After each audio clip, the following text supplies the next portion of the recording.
Hi, my name is Victoria Hadel and I am the director of Ripper. Ripper is the story of a young female reporter, Gillian Spender, who is struggling to make a name for herself and wants to be the first professional female reporter in London. And so she goes out onto the streets of Whitechapel because she's heard about the murders, the Whitechapel murders, and she finds herself face to face with the killer, with Jack the Ripper. And he offers her a proposition. I can give you these letters and I can continue killing and you can publish these letters and make a name for yourself, or I can stop killing and you can be a nothing and a nobody. So Ripper asked the question, what would you do for the story of the century? How would I describe the style of the play? Well, like any good horror, there's an element of camp to it. So you can expect lots of blood and some really cool fight scenes. We have an amazing fight director, Jack Macefield, who with him and the actors, they worked so hard to put these really complex fights into our show. There are elements of camp in the show. It's also just a show that is fun, is exciting, is fast moving, but also has a lot of heart in it. How do we prepare for the Fringe? Well, this is our first experience with the Fringe, both Camden Fringe and Edinburgh Fringe. So we're just doing everything we can. You know, we read books about the Fringe, we've done our own research, talked to people that went before, spoken a lot with our venues on what we can do to best prepare. But really, we're kind of just going in blind, you know. We're going to a couple of different venues. So we've worked the show and just kind of made sure that all of our blocking is adaptable to each space that we're in, because for some of it, we're not going to know what's going to happen until we get there. But the main thing that we are practicing is cleaning up the blood, because there's a lot of blood. A lot of blood. A lot. Other than bringing our show, Ripper, to the Fringe, in Edinburgh this year, we're really excited to just kind of go out and catch all these other shows, see what's on. And then outside of the Fringe itself, our whole casting crew has talked about going up and hiking to Arthur's Seat, which I've never done, and most of our cast, I don't think any of our cast has ever done it. So that's going to be a really fun, just kind of bonding moment. Everybody's worked so hard on this, so it'll be really cool to just kind of be up on Arthur's Seat at the Fringe and just be like, we did it together. If our show was a biscuit, I would say that we are a Jammy Dodger.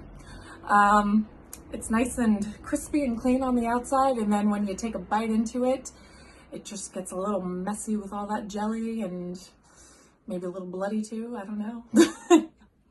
I hope they're not putting blood in Jammy Dodgers. That would. Random fact about the show. It is written by an American playwright, Jacob Marks Rice. The show actually came to London because a couple of years ago, I was working on a musical called The Brontes.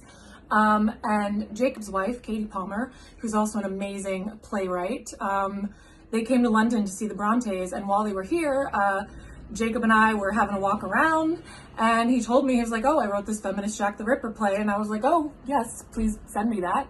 And here we are. Now we're doing it in London. So it's just really cool, you know, to see a play that was written about London has now finally made it to London and to Edinburgh. And it's just been really exciting to kind of work on an international collaboration. There's a couple of things that I hope audiences take away from our show. I hope that the moral dilemma at the center of the show, which is, should Gillian essentially work with Jack the Ripper to make a name for herself and succeed and achieve her dreams?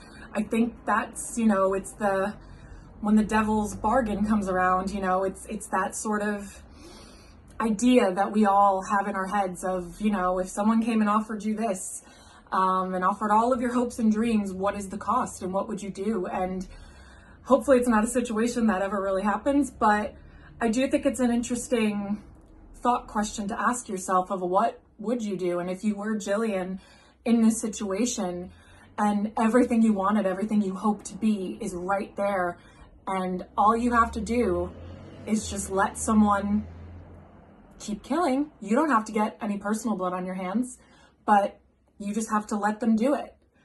What would you do? Something else that I hope audiences take away from this is just that the women that were killed by Jack the Ripper were real people. They were real women with hopes and dreams and loved ones, and they were worthy of love, and they are more than just a number, more than just a statistic. They deserve to have their stories told as well.